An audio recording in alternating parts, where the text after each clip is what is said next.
The iPhone 12 mini is, in my opinion, the most exciting iPhone this year.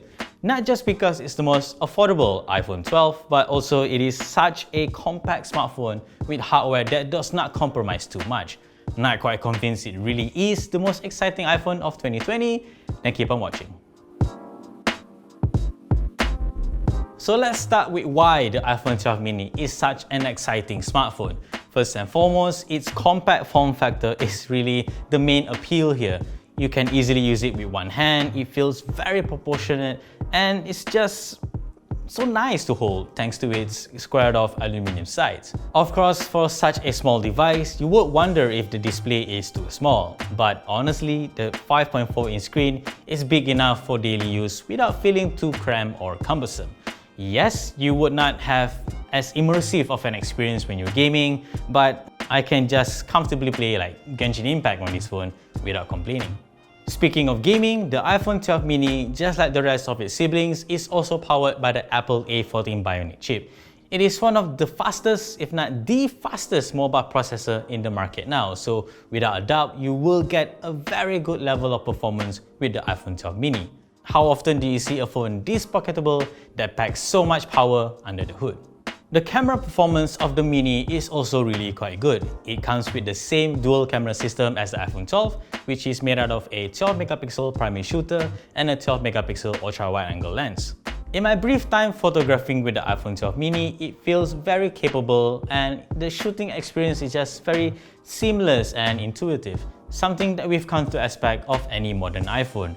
Sure, it would have been great if it came with the telephoto shutter of the Pro models, but I imagine most will be happy with the ultra-wide-angle lens.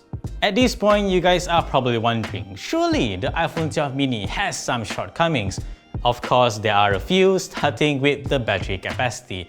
After all, this is a compact phone, so there's only so much space to cram as much battery as possible. So in that regard, the iPhone 12 mini will not be quite as long-lasting as the rest of the iPhone 12 devices. The smaller battery capacity could be a deal breaker to some, but I haven't personally used it as my daily driver yet to get a feel for its battery life, but I'll definitely do so and report back once I can.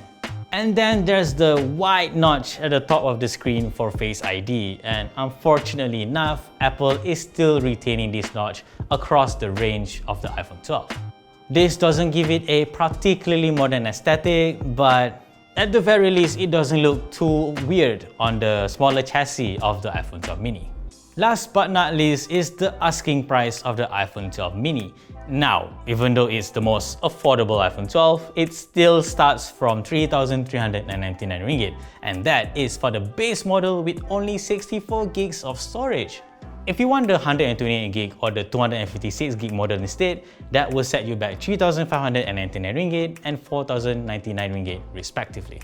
With all of this in mind, is the iPhone 12 mini worth it? Well, if you want a phone that is in a compact form factor with uncompromising performance and camera system, the iPhone 12 mini is absolutely worth it. Sure, starting from 3,399 ringgit, it is not an affordable device, but this has always been the case for the latest and greatest iPhone. If given the choice, I would gladly go with the iPhone 12 mini compared to the rest of the iPhone 12. It is not so hard on my pocket, and it can fit into my pocket a lot more comfortably.